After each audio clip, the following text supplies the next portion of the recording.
Joining me now is Franklin Foer. He's staff writer for The Atlantic.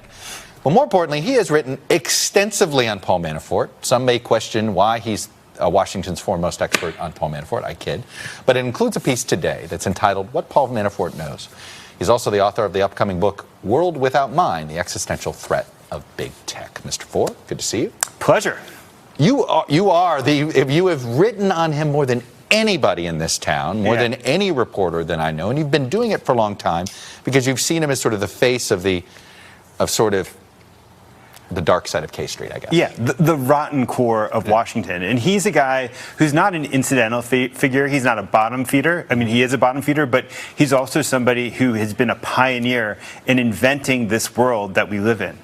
And when you say that, meaning the world of the rich political consultant, the international political consultant, is it that? He's reinvented Washington several times over. He created the first firm in the 1980s, along with Roger Stone and Charlie Black, that both had political consulting and lobbying. And so they were getting guys elected. And that wasn't happened before, right? That wasn't at the time. happening. Now it happens all the time. Yeah. And so it was an incredible scheme that they created, where you get people elected to office, and then you turn around and you lobby them on behalf of your corporate clients. So that was invention number one. Invention number two was that they rapidly expanded this idea that they could become all-purpose firms on behalf of foreign clients. So they were doing both their lobbying at home in D.C., and then they'd go back to their countries and they would help them win elections or Potemkin elections in order to legitimize their power. All right, we have you on today to try to read his mind. Yeah. Because you're as good a person as any. Yeah.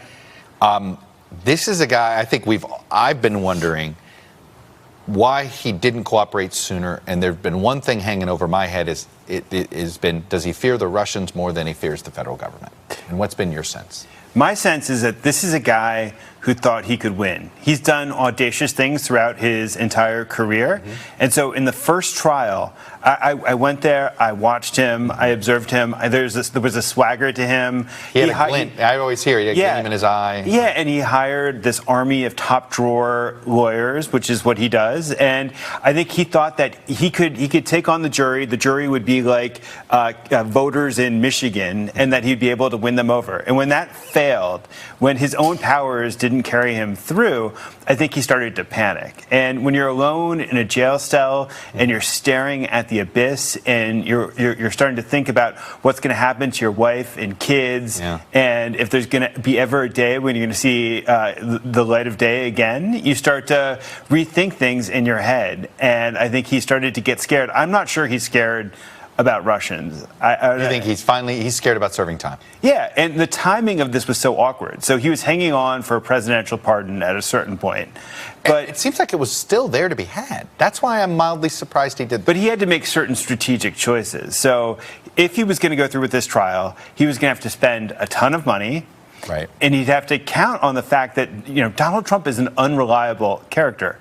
And if he's not going to give the pardon now, you go through midterm elections, Democrats start to investigate. Well, what if they win the House and the Senate? That's what I thought about it. It's like one both. Exactly. Does that make a pardon even harder for the president? Exactly. And then what does it compound? And maybe Trump at a certain point begins to worry about obstruction and a different. So if you're just running through Manafort's head, you have to say, I've got this deal now. I don't know what's going to be better in the future.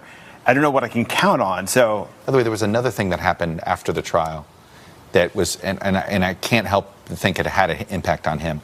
Word that his daughter wanted to change her name. Yeah.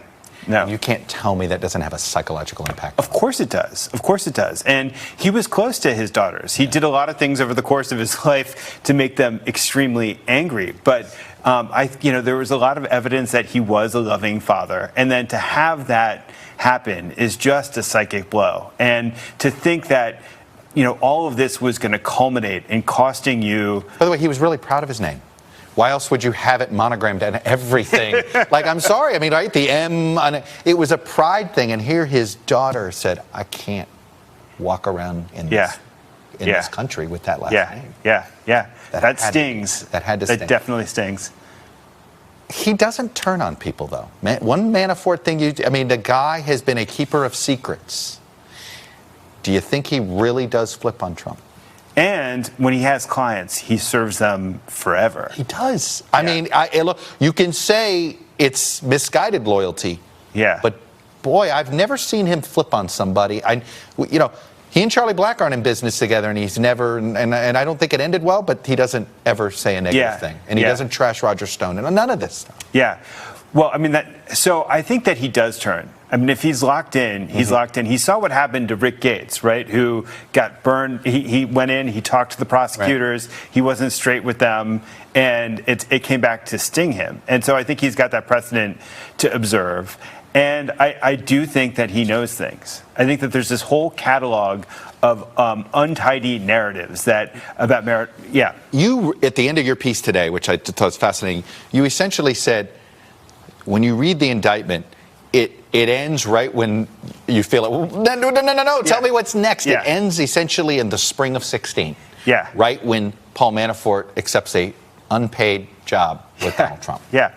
So as I've watched Mueller build this case against Manafort, I've been very interested in the gaps, that there are these important things that Mueller is obviously focusing on, but they haven't played a central role in any of the indictments. So, for instance, one of Manafort's most important relationships is with a Russian aluminum magnate called Oleg Deripaska. Yes. They have a long-time business relationship, and it became Manafort was his consultant, and then they became investors together. By the way, when you see in the indictment 2005 to 2016, doesn't he meet Oleg Deripaska right around 2005? Yeah, just a little bit before, right? Yeah, before. Yeah, and he's clearly receiving money from him, and it comes up in bits and pieces where you see that he's got a $10 million loan from Oleg Deripaska he hasn't accounted for. But the crucial thing to look at is that there was a series of lawsuits and legal filings that Deripaska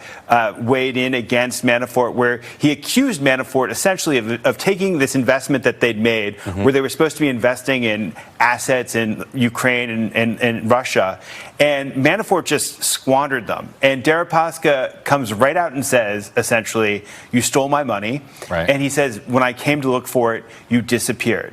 And so that's the narrative, and it goes up through the campaign. And so your theory is he obviously must have done something for Deripaska to repay him in some way? Well, it's not even a theory because it's a theory, but we have some actual hard evidence that leads us to at least suggestive, where Manafort was emailing with his aide, Konstantin Kilimnik, and he was sending all of the press clippings about him getting this big fancy new job with Donald Trump to Oleg Deripaska. And it was done in the hope of, quote unquote, getting made whole again with Deripaska. So what does that mean? It's clear that Manafort was proposing through Kilimnik that they set up private briefings or give some other privileged access to Oleg Deripaska. So that's the outlines of a narrative, outlines of a theory, but we don't have the concrete stuff to back it up, which is where this cooperation might come in. All right. I have to pause it there, even though I have 17,000 more questions. I encourage everybody, go read Franklin's piece right now in The Atlantic. It really is a great sort of tutorial and gets you up to speed to what's coming next. And your book, World with How we look forward to that. Hello, YouTubers. If you're watching this, it means you've checked out our channel, so thank you. Now do me a favor, subscribe by clicking on that button down there. Click on any of the videos to watch the latest interviews and highlights from MTP Daily and MSNBC. You can get more Beat the Press content every morning in the First Read newsletter. If you're tired of content that you don't know anything about where it came from, you don't have to have that problem with us. NBC News, MSNBC, MTP, and the Meet the Press mindset right here for you on YouTube. Subscribe now.